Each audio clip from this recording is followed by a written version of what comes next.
Hey everyone! In this video, I'll show you how to turn off the pop-up blocker on Mac using two popular browsers, Safari and Google Chrome. Starting with Safari, go ahead and open it up. Click on the Safari menu in the top left corner and choose Settings. Next, switch over to the Websites tab. Then, on the left-hand menu, scroll all the way down and select Pop-up Windows. On the right side, you'll see your settings. At the bottom, there's a drop-down menu for When Visiting Other Websites. This is the default setting for any new website you visit, where you can choose to allow, block and notify, or just block. Above that is a list of specific websites where you've already set pop-up permissions.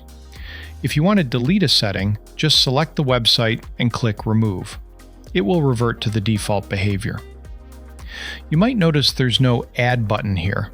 That's because websites are only added to this list when you actually visit them, they request a pop-up, and you manually choose to allow it. Alright, now let's move on to Google Chrome.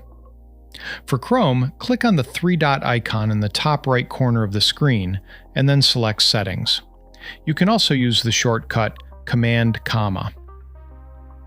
Next, on the left menu, click on Privacy and Security. Scroll down a bit and you'll see a section called Site Settings. Click on that. Then scroll all the way to the bottom until you find Pop-ups and Redirects. Once you're in here, you'll see the default setting is usually set to Don't Allow. But down below, Chrome gives you the option to customize this. You can add specific websites to a Not Allowed list or an Allowed list simply by clicking the Add button.